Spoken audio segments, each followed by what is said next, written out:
Evangelho de São Mateus, capítulo 21,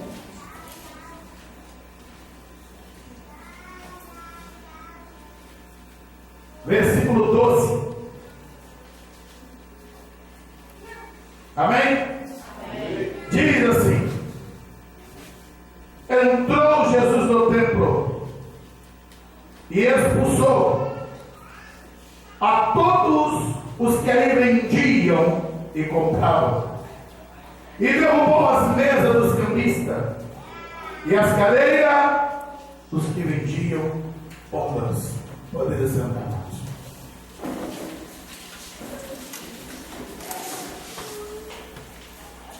Esse texto bíblico que nós acabamos de ler, ele traz para nós uma revelação profunda a respeito deste momento especial, específico, da última semana do Senhor Jesus. A Bíblia declara que no domingo o Senhor entrou na cidade de Jerusalém, assentado sobre um jumento, e ali ele foi aclamado, declarado rei. Ali cantava-se hosanas ao filho de Davi, bendito aquele que vem em nome do Senhor. Havia uma festa em Jerusalém pela chegada de Jesus entrando ali triunfantemente. O versículo 10, a Bíblia diz que houve um grande alvoroço, pois as pessoas ficaram ali inquietas, questionando: quem é este que tem sido aclamado rei? A Bíblia diz, no versículo 12, que então disseram: olha, é Jesus, o profeta de Nazaré da Galileia. Jesus estava ali em Jerusalém. Isso é domingo. Lembrando, é a última semana do Senhor antes de vir para Jesus. Qual é a importância, pastor? A importância é que Jesus ele vai para o templo e ele faz ali algo em que pela qual deixou as pessoas esclarecidas, trouxe um grande impacto, aquela última visitação de Jesus ao templo de Jerusalém. Os evangelhos sinóticos, Mateus, Marcos e Lucas, narram esse episódio. Porém, o evangelista João, no capítulo 2, ele narra também a purificação do templo, mas que nada tem a ver com esse episódio. Por quê? Porque João está narrando algo que ocorreu no início do ministério de Jesus, após ele realizar o milagre em Caná da Galileia. A Bíblia declara, João ali diz, que Jesus foi até o templo. Isso é o início do seu ministério. E quando, se você quiser acompanhar João capítulo 2, do versículo 13 ao versículo 19, quando Jesus ele chega ali no templo, a Bíblia declara que ele encontra ali uma grande comercialização. Jesus, no seu início do ministério, confronta aquela situação. Ali era-se vendido boi, ovelhas, aves. Havia os cambistas que estavam trocando as moedas. Os judeus viveram da diáspora, foram espalhados. A oferta, o meio ciclo que deveria todo judeu apresentar todo ano no templo, teria que ser a moeda do templo. E com isso os cambistas que ficavam de plantão, todo judeu que morava em país estrangeiro que trazia suas moedas estrangeiras, eles teriam que trocar para ter a moeda do templo, para poder pagar a sua oferta, o seu imposto ao templo. E esses cambistas se aproveitavam. Deixa eu abrir uma ressalva aqui naquilo que João estava dizendo lá. Os saduceus, que era uma elite religiosa, que tinha a sua composição dos sacerdotes e o sumo sacerdote, eles que traziam a administração do templo. Flávio José fala do sumo sacerdote Anás. Ele, dentro do seu monopólio que ele conviveu, seus 5 filhos, mais o seu genro, que foi Caifás, aquele do julgamento de Jesus, eles instauraram no templo de Jerusalém uma perniciosa comercialização, onde eles lucravam de maneira absurda. Eles autorizavam que fosse feita essas vendas. Criaram no templo, no pátio do templo, um shopping a céu aberto de animais. E quem lucrava com isso era exatamente a família de Anás. Eram os saduceus. Eram aqueles que monopolizavam o templo e traziam para si apenas a exploração. Lembrando que a Bíblia exigia que o cordeiro, para ser ofertado tinha que ser de um ano, ele não podia ser ter defeito. Quando o ofertante fosse levar o cordeiro, o sacerdote haveria de examiná-lo. Se ele tivesse alguma coisa em que pela qual desqualificasse aquele animal, o sacerdote dizia: esse não serve para sacrifício. A garantia do ofertante para que ele não tivesse a sua oferta rejeitada era o quê? Comprar na mão deles. Isso foi tornando-se uma prática comum. Os judeus foram aceitando isso como algo normal. Isso ficou entranhado dentro do sistema religioso. E a Bíblia diz que quando Jesus iniciou o seu ministério, que ele chegou ali e viu tudo aquilo, ele disse: não, por hoje chega, por hoje basta. A Bíblia diz que ele pegou um azorrague e expulsou os cambistas, expulsou os vendedores. Ele fez uma limpeza e diz: olha, a minha casa será chamada casa de oração. Vocês têm feito este local um covil de ladrões, porque eles estavam roubando o povo. Eles não apenas comercializavam, mas extorquiam. Jesus é que ele repudia totalmente essa prática. Agora eu quero entrar no que eu li de Mateus. Presta atenção, igreja. No início do seu ministério, o Senhor Jesus, ele purificou o templo. Ele foi lá e disse: está tudo errado.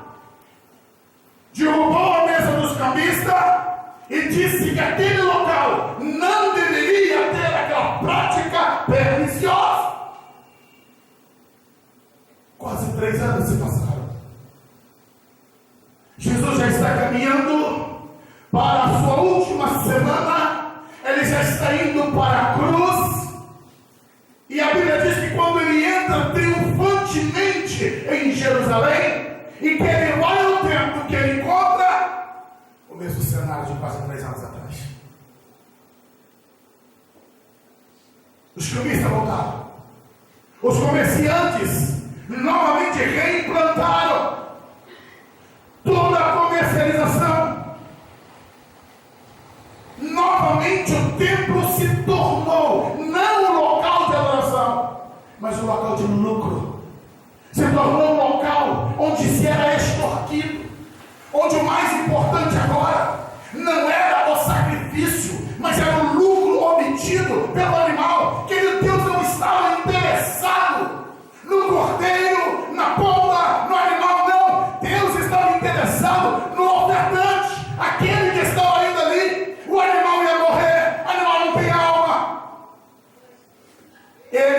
apenas estava ali no processo substitutivo, mas os sacerdotes religiosos agora estavam valorizando apenas aquilo que ia morrer, o sacrifício, aquilo que dava lucro, e não o ofertante que tinha que sair ali perdoado.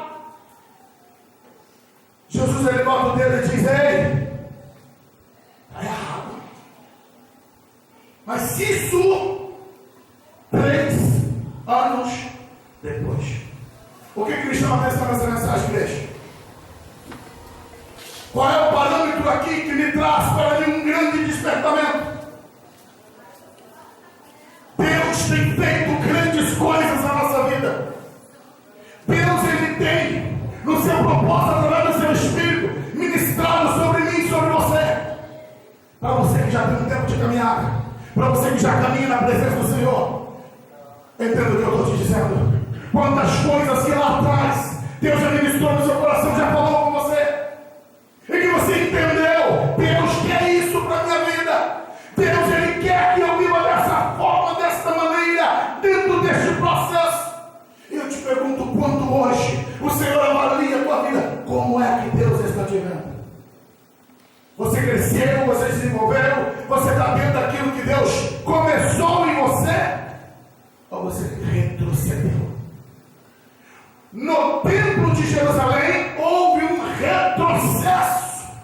Ao invés deles melhorarem a adoração, ao invés deles tornarem o templo o lugar de oração que Jesus disse que era, eles voltaram a fazer o comércio, voltaram às mesmas práticas anteriores. Igreja do Senhor, o dia que você levantou tua mão para Jesus, o dia que você desceu as águas, você foi purificado, foi lavado. O Senhor te perdoou, começou uma nova etapa na tua vida. Deus ele nos libertou dos maus hábitos, das palavras torpes, dos vícios, dos pecados, dos erros, dos enganos, das impurezas, da lascívia, da linguagem inadequada. Deus nos libertou de todas essas coisas. Ele fez aquilo que cabia a Ele. E nós, irmãos, como está teu tempo hoje? O que o Senhor encontra quando Ele entra dentro do templo do teu coração? Ele está encontrando as mesmas coisas que Ele já arrancou há um tempo atrás. O teu coração está limpo. É um santuário santo, onde o nome dEle é exaltado, glorificado. Como hoje está o teu interior? Deus fez e faz a parte dEle. Nós devemos preservar aquilo que Deus faz em nós. Devemos manter aquilo que o Senhor realizou na nossa vida. E a Bíblia está dizendo, o evangelista Mateus diz, que aquele dia que o Senhor adentra o templo, ao encontrar as coisas como estavam, a Bíblia diz que ele se postula e expulsa. Verso 12. Entrou Jesus no templo, expulsou a todos os que vendiam e os que compravam, derrubou as mesas dos cambistas, as cadeiras dos que vendiam pombas. Quando ele observa aquele ambiente, e eu quero trazer para você essa reflexão, não era só esse ambiente onde os animais estavam sendo vendidos no pátio.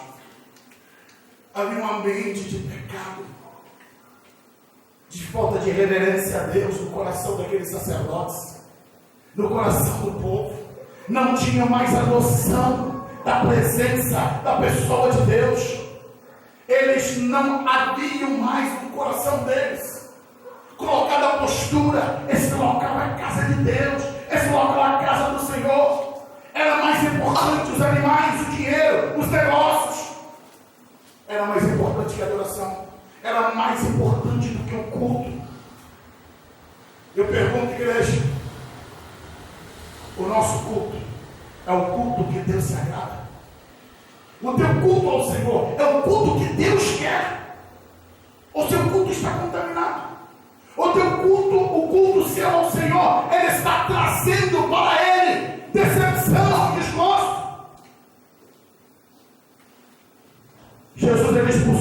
vendiam, os que compravam, os cambistas. E ele declarou no versículo 13: a minha casa será chamada casa de oração. Isaías profetizou no capítulo 56, no versículo 7. E ele agora bota o dedo dizendo: vocês fizeram dela um covil de salteadores.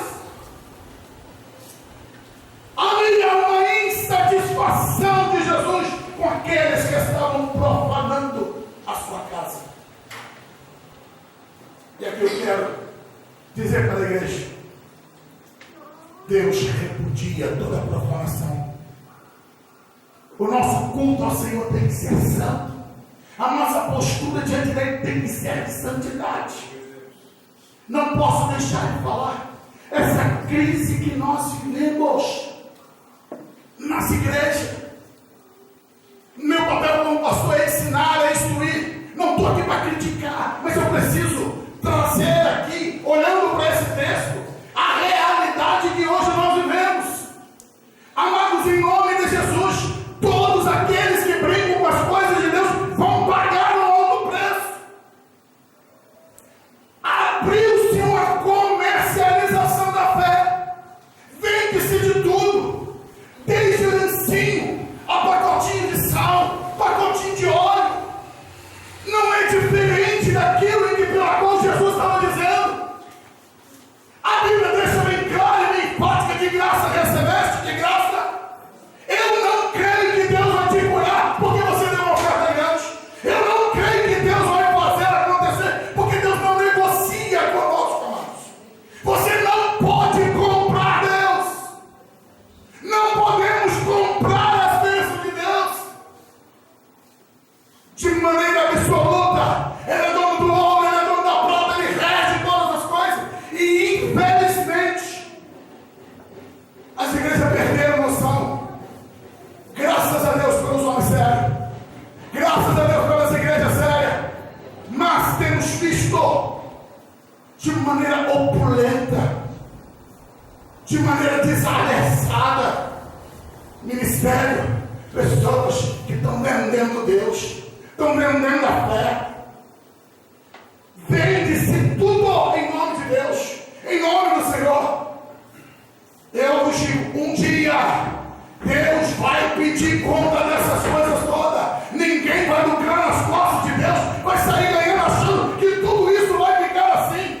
Da mesma maneira que Jesus entrou naquele templo e derrubou tudo, dizendo: vocês estão profanando a minha casa. Um dia Deus vai pedir conta para todos aqueles que tentam usurpar aquilo que pertence ao Senhor. Vejo muitas pessoas que sofrem pressões psicológicas para que contribuam. Como pastor, querido, eu estou aqui para te ensinar. Dízimos e oferta é bíblico. A Bíblia diz: trazer todos os dízimos e oferta à casa do tesouro, para que haja mantimento na minha casa. Agora, entenda. Pressão psicológica, você não tem que dizimar, ofertar por causa de pressão psicológica. Tem que ser atitude aqui dentro do coração. Tem que ser por uma questão de obediência à palavra. E infelizmente, estamos vendo hoje quase que situações profissionais de arrecadação, onde se faz uma pressão psicológica na mente da pessoa. E quando bobeia, ela está entregando até aliança. Até a aliança dela me entrega como oferta. Eu não creio que Deus trabalha dessa forma. Aí alguns pastores dizem: mas se eu não fizer isso, pastor, eu não consigo me manter, eu não consigo sustentar a obra. Sim, por isso que eu disse: temos dois problemas. Um, o coração do povo fechado em contribuir com a obra de Deus. E outro, a malícia daqueles em que pela qual tentam retirar o dinheiro para a obra do Senhor. Queridos, um erro não se corrige com o outro. Não justifica essa demanda, essa maneira tão arbitrária que tem se tomado, envergonhando a igreja, envergonhando o nome do Senhor, trazendo sobre a igreja uma onda de escândalo terrível, horroroso, onde as pessoas consideram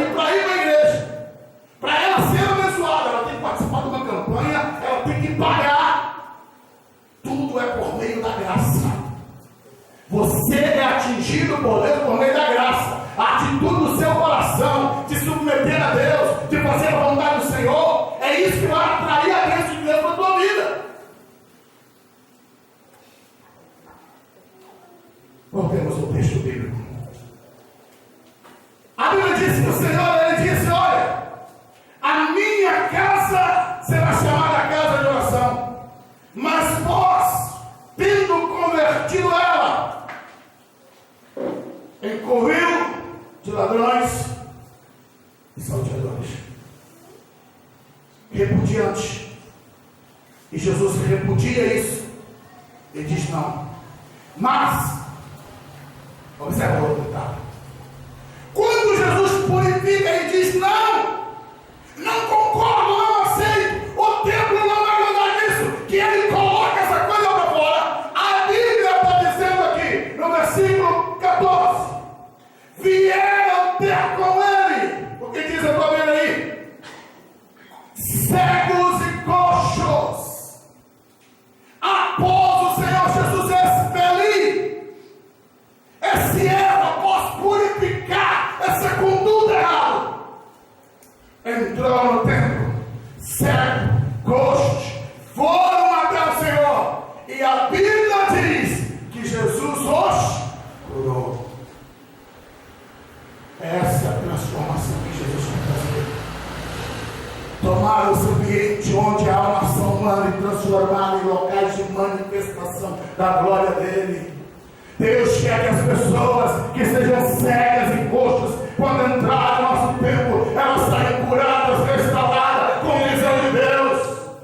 Deus não quer que as pessoas continuem da mesma forma, da mesma maneira, mas tem que ter a presença de Jesus. O que mudou a história desse doente é que Jesus estava ali e tinha o poder de mudar a vida delas. Deus quer mudar, queridos, os nossos ambientes de culto. A presença de Jesus mudou a vida daquelas pessoas. A presença de Jesus, ele muda o ambiente onde nós estamos. Cegos, pessoas que não veem, que não enxergam. Vamos aplicar isso no mundo espiritual. Quantos cegos que abriram as portas do nosso tempo, querido? Quantos cegos que precisam ver Deus, que precisam ver as obras do Senhor, e que precisam ser curados, e vai ser curado com o Evangelho que liberta, que transforma, que aponta o pecado para o homem, que fala de arrependimento, que fala de mudança de vida, que fala de conversão, transformação. Sim, Jesus quer purificar e curar os velhos, trazer visão de Deus, visão de eternidade. Jesus curou os coxos. Coxo, aquele que não anda, não consegue andar por si próprio. Quantas pessoas que estão coxas espiritualmente, elas conseguem ver o que Deus faz, elas enxergam o que Deus faz, mas não conseguem andar, não conseguem caminhar, não andam com as pernas próprias. É preciso levá-las até Jesus, é preciso curá-las para que elas consigam caminhar e andar na presença de Deus. E esse é o nosso papel como igreja, apresentar Jesus para essas pessoas deficientes.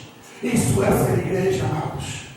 Eu fico a pensar, naquele dia que o Senhor Jesus estava ali, ele já antevia a cruz, é domingo, a cruz era sexta-feira, e ele estava aqui cuidando de coxos e cegos, curando-os, para que eles saíssem dali transformados pelo poder e pela glória deles. Na presença de Jesus tem cura, tem milagre, tem transformação. Amados, nesse pouco tempo que nos resta, em nome de Jesus, ouça isso. Jesus só tinha de domingo para sexta-feira, e ele estava ocupado em purificar o templo e ocupado em curar enfermos. Nós temos pouco tempo sobre a terra, e nesse pouco tempo Deus está chamando a mim e a você para poder curar aqueles que estão presos no pecado, para trazer libertação, transformação através da vida do Senhor Jesus. Há uma tarefa para mim, para você, para nós. Precisamos nos despertar. O tempo é curto, o tempo é pequeno, por isso temos urgência em nos dedicar à obra do Senhor. Mas tem uma questão aqui. Jesus curou os coxos, curou os cegos, mas apesar da maravilha de mudança de ambiente, o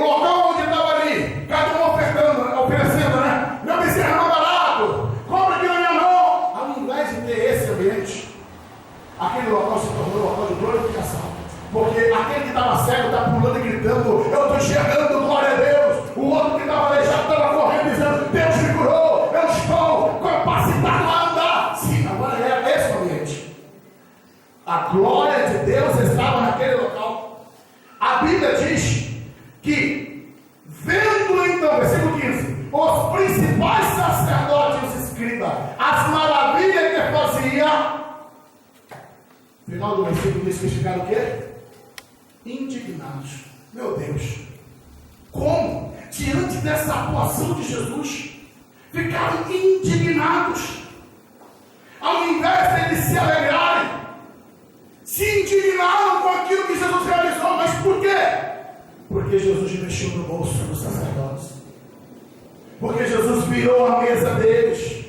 Agora eles estavam ali agora, ao invés de maravilhados, estavam indignados. Uma indignação toma conta deles. E aqui, queridos, eu quero colocar um ponto para nós. Ressaltar uma situação. Quando que às vezes o culto, ao invés de serem gratos a Deus por aquilo que Deus está fazendo, toma a postura de ficar indignados com Deus, com a obra, aí zomba, critica, murmura, ao invés de adorar o Senhor, ao invés de se juntar com aqueles que estão cantando, adorando. A Bíblia diz que os meninos, as crianças que estavam no templo ali, foram tomados pelo louvor, pela adoração. A Bíblia diz no versículo 15 que as crianças clamando no templo diziam: Hosana ao filho de Davi. Elas trilhavam e cantavam, adoravam. Jesus recebia o louvor, recebia a adoração. E os sacerdotes de Deus ficaram indignados. Indignados com aqueles que foram curados, indignados por causa das crianças estar cantando. E Jesus então diz para eles: olha, é da boca dos pequeninos que sai o perfeito louvor. Aleluia. Nós devemos sim lá se indignar, mas é contra o pecado, é contra as injustiças, contra as coisas erradas. Temos que nos indignar contra o reino das trevas, contra a ação de Satanás, contra a ação do inimigo, contra a vida da igreja. Isso sim tem que nos indignar. Mas nós temos que nos alegrar com os feitos de Deus, nos alegrar com aquilo que Deus está fazendo, com aquilo que Deus está realizando. E eu quero terminar essa palavra te conduzindo a uma séria reflexão. A Bíblia diz aqui no versículo 17: e deixando-os, saiu da cidade para Betânia, onde passou a noite. Eu fiquei refletindo nesse versículo. Ele se retirou, ele foi embora. Ele não permaneceu ali no templo. O tempo dele ali acabou, encerrou e ele foi embora. E o que ficou ali como reflexo daquele momento que Jesus passou no templo? O reflexo era enfermos que saíram curados, crianças que saíram ali cheias da presença do Senhor, alegres e felizes, saltitantes por aquele momento que elas estiveram. Mas também havia os profanadores que estavam prontos para retornar, para continuar na mesma mentira de antes. Só esperaram Jesus sair para poder retomar e retornar para o mesmo estilo de vida. Os outros eram os indignados, que saíram dali cheios de ira, de rancor, de más intenções, maquinando o mal para poder matar o Senhor Jesus. Eu te pergunto, como você tem saído do escudo? Como é que está teu coração? É no mesmo ambiente, é no mesmo local, mas com reações diferentes. Enfermos curados, crianças alegres, mas havia também os indignados e os profanadores que estavam voltando para o mesmo estilo de vida. Deus quer que você saia daqui hoje transformado, mudado, decidido a viver para a glória dele. Deus quer que você, como aquelas crianças, tenha alegria de adorar o Senhor, a simplicidade de apresentar o perfeito louvor a Deus. Aquelas crianças saíram dali sem se preocupar. Quem é que estava no governo? Quem é estava no comando do tempo. Para eles pouco importava. O que importava era a adoração que elas estavam prestando a Jesus. É isso que tem que ter no teu coração. Tem crise? Sim, não. Temos problemas? Sim. Mas o Senhor está acima de tudo isso. Ele quer o teu louvor, Ele quer a tua adoração. Ele quer que você tenha essa postura. Acima de tudo isso, há um Deus que é digno de louvor, de honra e de glória. Deus, aleluia. Deus quer que você saia daqui enxergando a glória dele. Deus quer que você saia daqui curado, restaurado, com visão espiritual. Deus não quer que você seja um coxo. Deus quer que você seja aquele que anda, que caminhe, que avance, que vá rumo ao propósito dele. Vidas transformadas para sempre. Jesus foi embora. Não voltou mais naquele lugar. Hoje eu te digo, não deixe Jesus embora da tua vida. Pastor, mas como assim? Ele não compactua com o nosso erro. Ele não aceita conviver com a impureza do nosso coração. Por isso que ao chegar naquele tempo ele expulsou, mandou embora tudo aquilo que profanava, porque ele não poderia dividir o mesmo espaço no meio de toda aquela contaminação. Se você quer Jesus no teu coração, na tua vida, você tem que lançar fora tudo aquilo que é abominável, tudo aquilo que é profanador, tudo aquilo que não agrada o Senhor. Deus quer um coração limpo para que Ele reine, para que Ele governe, para que Ele possa estar aí trazendo sobre você alegria, o gozo, a paz, a presença dEle. A Bíblia diz que Jesus foi embora e aquele templo ficou vazio, sem a presença de Deus. Retornou a vidinha medíocre. Quantos que receberam a presença do Senhor, mas que infelizmente Jesus foi embora e tudo voltou à vidinha comum. Os erros outrora que já haviam sido expelidos, expulsados, voltaram, regressaram. E hoje Jesus está dizendo, não é isso que Ele quer para você. Ele quer você viver uma novidade de vida. Jesus está voltando, igreja. Jesus está regressando. Ele vem buscar uma igreja santa, pura, limpa. Uma igreja preparada, purificada, lavada no sangue do Cordeiro. Uma igreja sem mácula, sem mancha, para ser arrebatada. A noiva do Cordeiro tem que ser limpa para encontrar com o noivo. Você é a igreja do Senhor. Então purifica teu coração, purifica a tua vida. Deus quer você purificado para Ele. Aleluia, Deus! Quando eu olho para esse texto de Mateus e vejo Jesus fazendo a purificação desse templo, depois de 3 anos que Ele já tinha feito anteriormente, é porque Ele insiste conosco. É por isso que Deus está falando com você hoje. Ele está insistindo com você, porque Ele te ama. Ele te ama, Ele te ama, Ele ama a tua vida, Ele ama você. Ele está nos dando oportunidade todos os dias. A Bíblia diz, quando Jesus entrou triunfantemente, e foi nesse contexto aqui, a Bíblia diz, Lucas escreve que ele chorou. E ele, olhando para Jerusalém, ele disse, Jerusalém, eu quis te ajuntar com uma galinha junto dos seus pintinhos, mas vocês rejeitaram, não reconheceram o tempo da visitação de Deus. E ele diz, então, no seu lamento que ele faz sobre Jerusalém, trincheiras seriam colocadas, seria destruída. Jesus lamentou esse episódio. Ele disse, se tu soubesses, se tu reconhecesses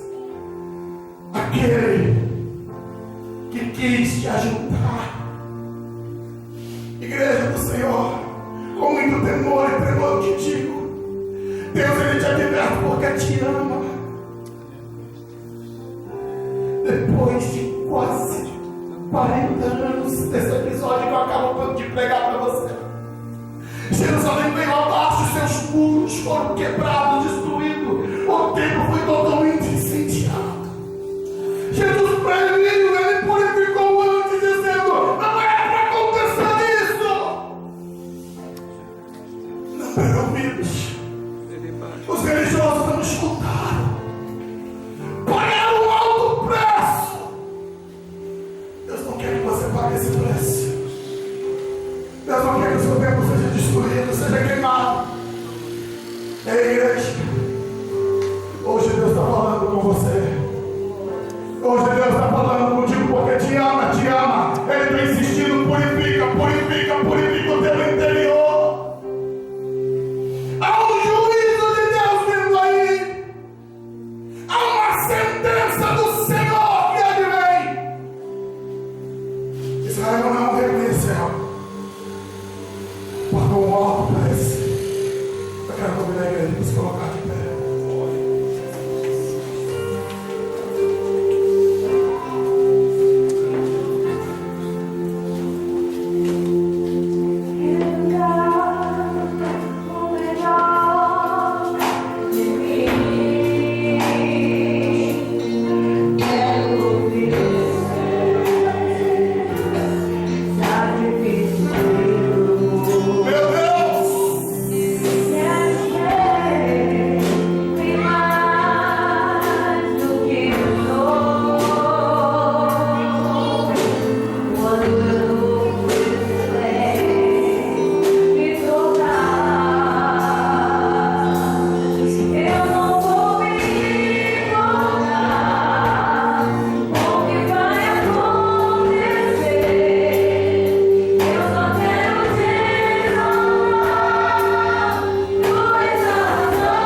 a graça infinita e maravilhosa do nosso Senhor e Salvador Jesus Cristo, e que as doces consolações do Espírito Santo de Deus permaneçam sobre toda a igreja do Senhor, desde agora para todo sempre. Todos digam comigo, amém.